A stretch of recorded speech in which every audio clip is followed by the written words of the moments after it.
Hey everybody, welcome to another episode of Classes of Mail. My name is Alan Gigax, and we come to you today under auspicious circumstances.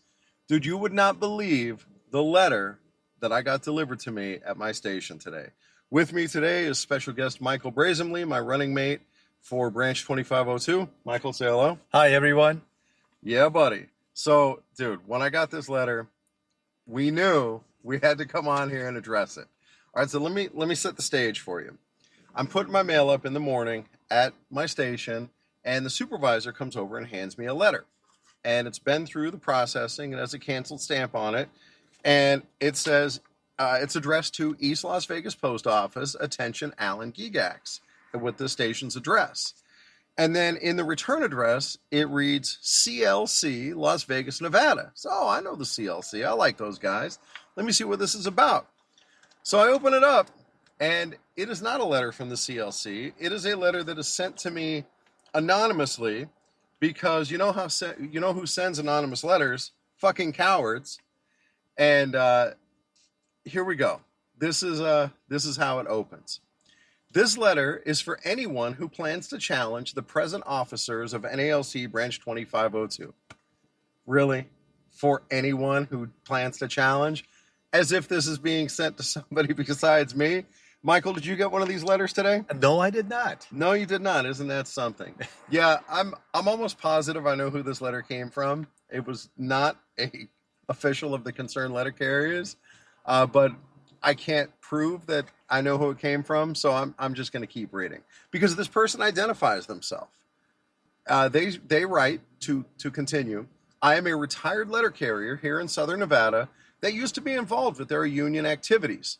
Even though I was not a shop steward, I did attend a few NALC conventions as a delegate over the years. So I'm not super plugged into everybody who used to be in the branch, but this does not identify anybody that I know, and I'm pretty sure that this is bullshit. Michael, does that sound like somebody you know, somebody who's retired but wasn't a steward? I don't think it's anybody who's retired. They know too much information what's going on in our branch for them to be retired. Yeah, because it would have to be one of our more prominent retirees, and it's just not plausible. So as I said, we're pretty sure we know who this actually came from. All right, moving on. It has been brought to my attention that there are a few of you that plan to challenge the present officers of the branch as president, executive vice president, and vice president. If you are considering, I ask that you review a few of the questions below. Isn't that something? This person actually had our candidacy brought to their attention. We're important, Michael. I know, right? You're a big deal. That's awesome. Yeah. I'm so glad they actually is actually listening to this podcast. I know they probably are. Yeah. If you're hearing yourself, I hope you're excited. Thanks for listening. All right. It has also been brought to my attention that some of you have been broadcasted on social media. Now, there are some typos and some grammatical errors in here, and I'll give the person the benefit of the doubt, right? They write that some of you have been broadcasted on social media. They probably mean you're broadcasting on social media, and some of you being me, and they specify podcasts, Facebooks, etc., broadcasting on social media your personal opinions of the local branch officers. You all do realize what is said goes out nationally for all to hear and see. Forgive the grammar here. I'm reading it as it's written. But yeah. Michael, did you realize that podcasts go out for all to hear and see? Yes, I did. Yeah, as a matter of fact, our numbers have never been better. Podcast is doing gangbusters. All right, so now we get to the series of questions. And guys, I got to tell you, there's a bunch of gotcha questions in here that we're going to have to deal with. Now, we said in our platform episode that we would foster and encourage an environment where question asking is accepted and even, encouraged, and that it's okay to bring up issues. And look at this. This is our first opportunity to put that to the test. Yes, and here we are. This is exactly what we're doing. Yep. So we're going to go through every single one of these questions that this person feels like we should ask ourselves before we decide to run for president. And I got to tell you, Michael, I fucking love this first question. This first question is like the biggest self-own. It goes as follows. do you know what the bylaws are and what's they contain of this branch? And yes, that was another, let's call it a typo. Michael, do you know what the bylaws are?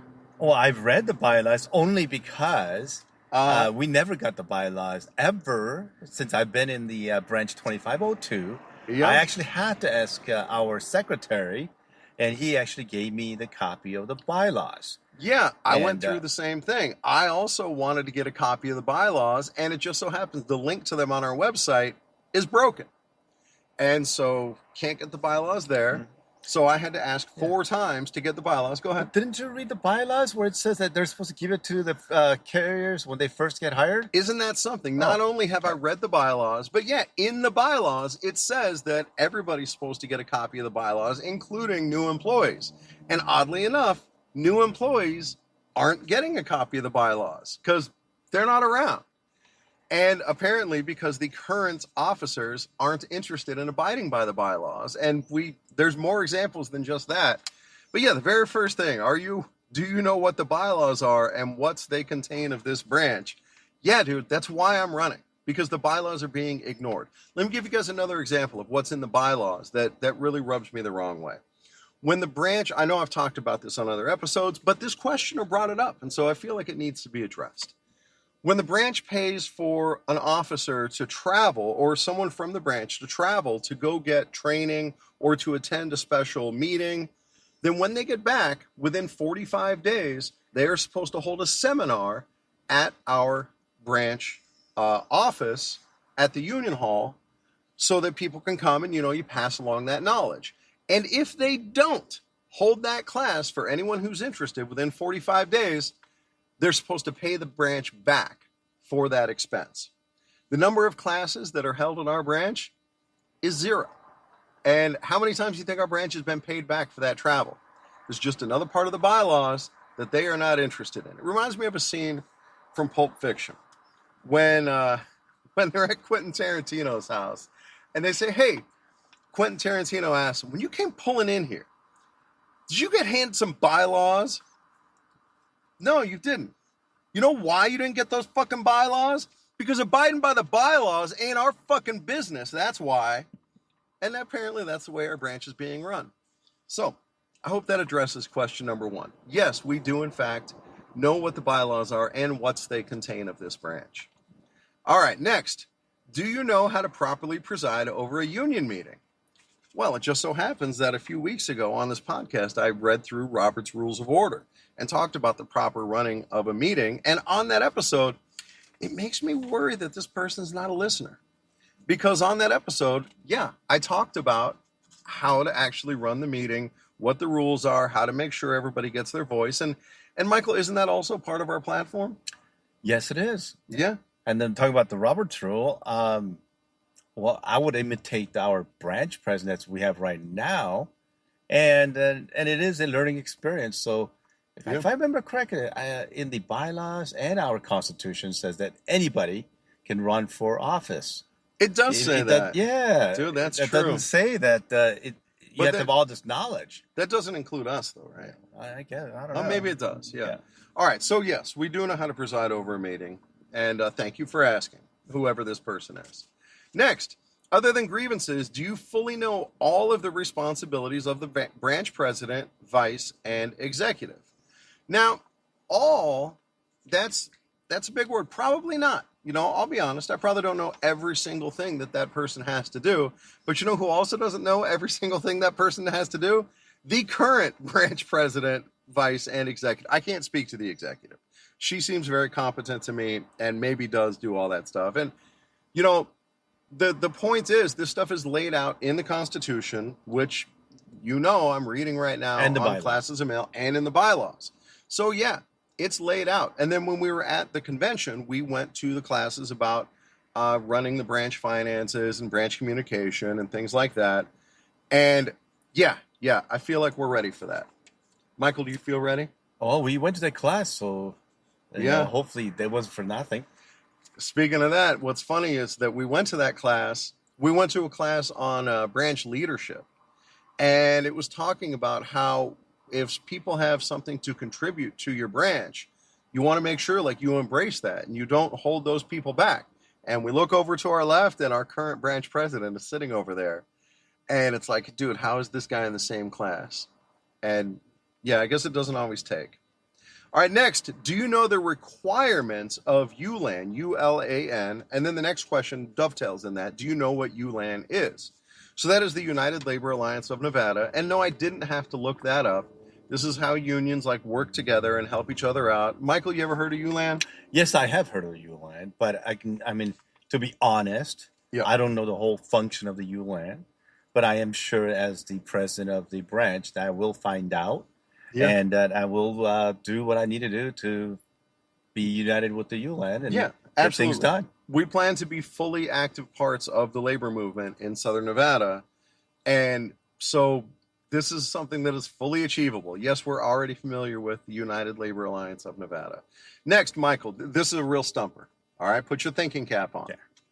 Do you know what AFL-CIO is? Yes, the AFL-CIO, I do know what it is. It is the All right. American Federation of Labor and Congress of Industrial Organization. And but in reality, the shortest term of it is that they are the overseer of pretty much all the unions, including Right. ours. Yeah, the NALC is part of the Okay. AFL-CIO. And so, yes, I do know what they are. All right, we're doing pretty good on these questions so far. Yeah. So far, thank you, anonymous writer, chicken shit writer, for sending this to us, because these have been great questions so far. Next, do you know who the local Nevada, it specifies in here Nevada, thank you, because we didn't know where our locality was. Do you know who are the local Nevada members of AFL-CIO, and do they know you by name? Well, I have met Susie Martinez, who's the secretary-treasurer of AFL-CIO, and she does know my name by Michael.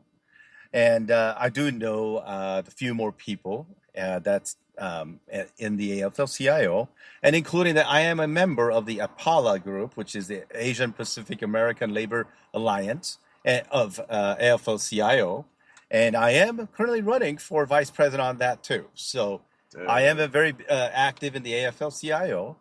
I was not currently before, but hey, I do give thanks to our branch president because he did send me to a COPE conference, and that's where I got to meet everybody at the AFL-CIO. Nice. And that's where I got to meet Susie Martinez over at the AFL-CIO, mm-hmm. and he did introduce me to her, and I did go, but that's what he did, and then I went around and introduced myself to everybody that I could think of. Oh, there you go. So wait a minute. Now, so I'm at a big disadvantage here because mm-hmm. this question has me dead to right. They do not know my name. So does that mean like it's possible to just be introduced to people? Yes, it is. I don't understand. How could that work? Yeah. Like if you don't know somebody, you can be like, "Hey, I'm Alan," and then like they'll know my name after that. And here's the thing: they have a lot of conferences and they have a lot of meetings that you can qualify to go as long as you go to all the meetings at our branch. Mm. And because I do go to most of the meetings, that I am qualified to go all those. And the sad part is the majority of the people that goes to our meeting is retirees, and they are the ones who vote themselves to go to these meetings, and they vote me out because I don't have a lot of active carriers that go to our branch meetings. And so we're going to really need a lot of active carriers to start going to our branch meetings and actually have active members who actually are working for the Postal Service to be able to go to all these meetings and be active in our union. Yeah, agreed. All right, so I think that answers that question. Next, do you know who are your local political representatives, and do you have a personal relationship with them? So, go ahead. I do know the local political representatives, and I do know who they are. I just don't want to mention their names. And they are they're also, I'm sure, they are doing the LICPIF, which is a local Letter Carrier Political Fund. Yeah. And so, yes, I do know who they are. Yeah, there you go. And again, it's definitely, this is a hurdle that can be overcome, right? We can say, "Hi, I'm Alan. Hi, I'm Michael," if we haven't met them. Have any of you served on a Step A/B team? I can answer that too. Please do. Jonathan, who is running for executive vice president, he is currently doing Formal A's. Yep. Step B is a business agent's office that I'm not running for. Yeah, Okay? none of us are running for that, and none of the current union officers are formal or Step B either. Yeah, Because that's so a business agent. I don't office know that function. question, and the fact that Step B is for business agents level, and Yeah. and none of us that I know of is running for that position. Dude, good times. Have any of you attended the Leadership Academy offered by NALC? I can answer that question too, Go ahead. because I was strictly told by our branch president, executive VP, and the vice president, called me at a private phone conversation. So I guess it's not going to be private anymore. That as long as they are the officers of our branch, then as long as I don't provide to listen to their instructions, that I will never be allowed to do anything in the NALC. And so that means no leadership academy, no formal aid training, no training of any kind, which is ridiculous because I have 10 years experience as the steward. And all I've done is ask them to train me more so I can be better to go to help out the carriers.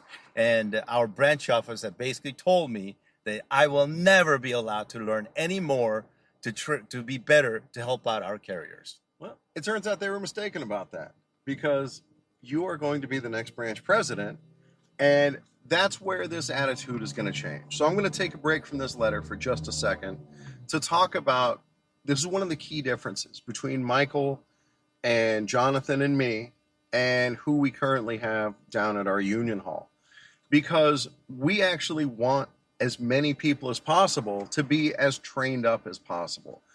If it were possible to get every single steward in Las Vegas certified, and North Las Vegas, Henderson, and Boulder City, to be certified as a Formal A, that's what we would want to do. Get everybody trained up, everybody as qualified as possible, everybody is as coached up, as strong as possible.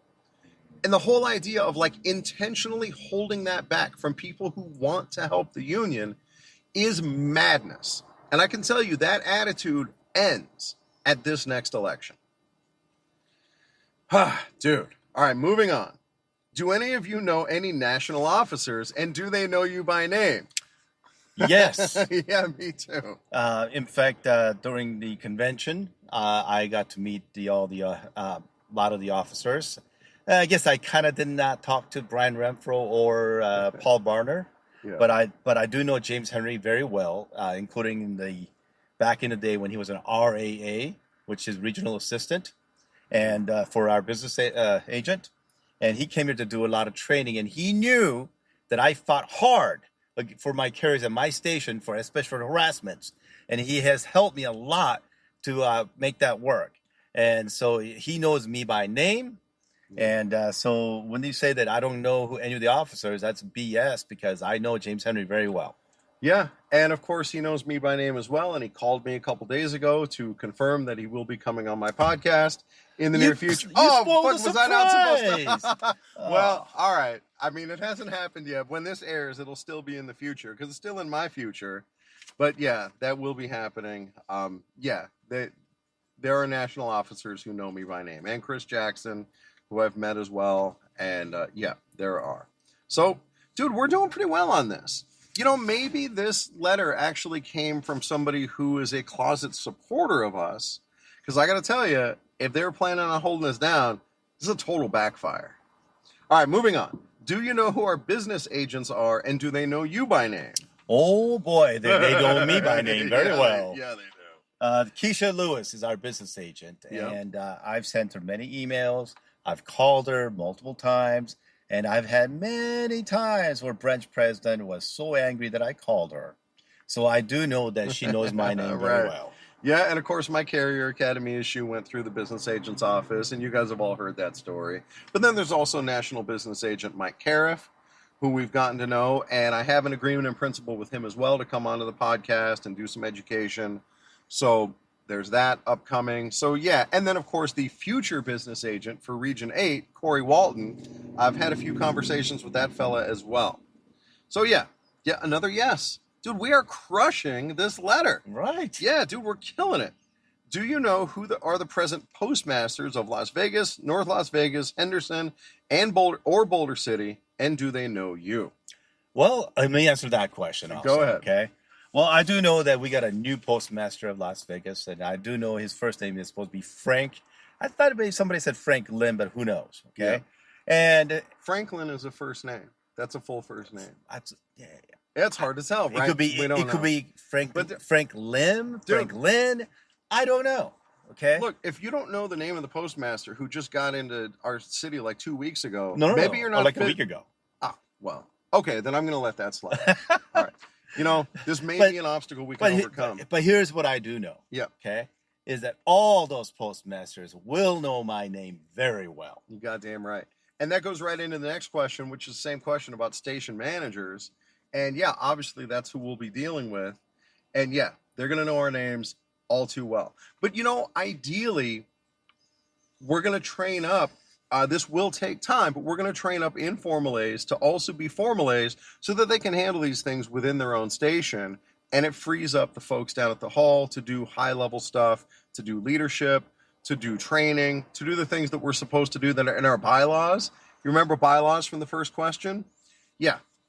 Yeah. So, you know, if I don't know the name of every station manager, I'm not inviting them over to my cookout anyway. That's not the kind of cozy relationship I want to have with them. I'll call them asshole number 1 and asshole number 2 for all I care. Are you going to the next question? I'm going to get to the next question. I thought you're talking about the station manager. So. Yeah, that's the next question. Station managers, okay. from postmaster to station manager. Yeah, I didn't write these. I'm just reading them.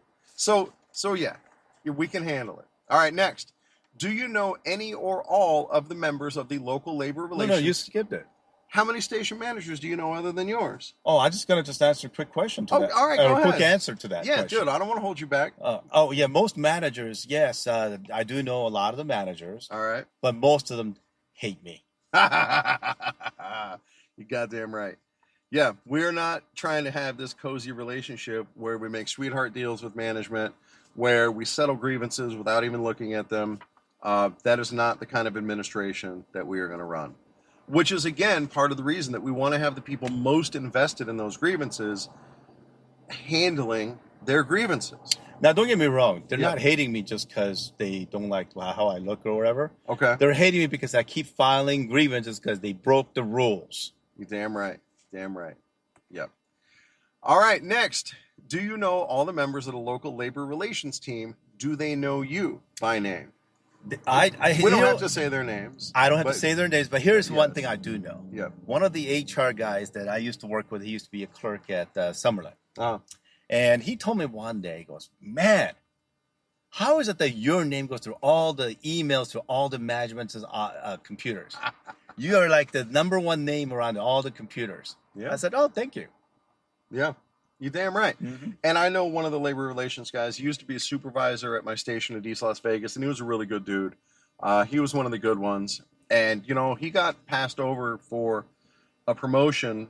There was another supervisor at our station who was a real hard ass, and we didn't like that person nearly as much. And, of course, that's the person who got the promotion. And so, yeah, anyway, I know that guy too. And, you know, I haven't seen him in a long time, but when I would run into him down at the Carrier Academy, we would always say hi to each other, and it was cordial. But regardless, our relationship with these people, it's not going to be a come over to my house and have dinner. You know, it's going to be a grievance and, you know, management relationship. So, all right, moving on. No, we're going to have a good meeting. It'll be a working relationship. Where it's going to be, if they broke the rules, then we're going to be the one that's coming out at the top. And it's not like we're not going to be civil. Like, I get along very well with the supervisors at my station, but I also will call them on the carpet as needed. And if you're at my station, you know that that's the case. All right, moving on. Do you know who is the manager of human resources, and do they know you by name? I want to take this one. Okay. Because if you listen to my episode about how I got fired from the Carrier Academy, that was dealing with the human resources lady, and oh my goodness, what a piece of work that person was. And, you know, with this letter writer, why is this anonymous chicken shit letter writer so interested in everybody knowing each other's names? Like, is that, like, getting back to question number one about the bylaws, like that's not in the bylaws that you have to have people's names memorized and they have to have your names memorized. Like it doesn't seem like I that's. mean, just like the bylaws said that all you have to be is a member of the union, Uh, and you have the right to run any position in the union I don't know if this person without any agrees type with of that. qualification. Yeah, I don't know if Hmm. the letter writer agrees with But I that do know part. that people do list to want to see what kind of a qualification we've got. Yeah, And so I think we've told a lot of the qualifications, but I do know number one thing yeah, is that we will fight for all the carriers. damn right, absolutely right. All right, another name quiz.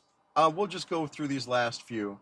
Do you know who the manager of safety is? Do you know who is the manager of training? Do you know any of the officers of the APWU, and do they know you?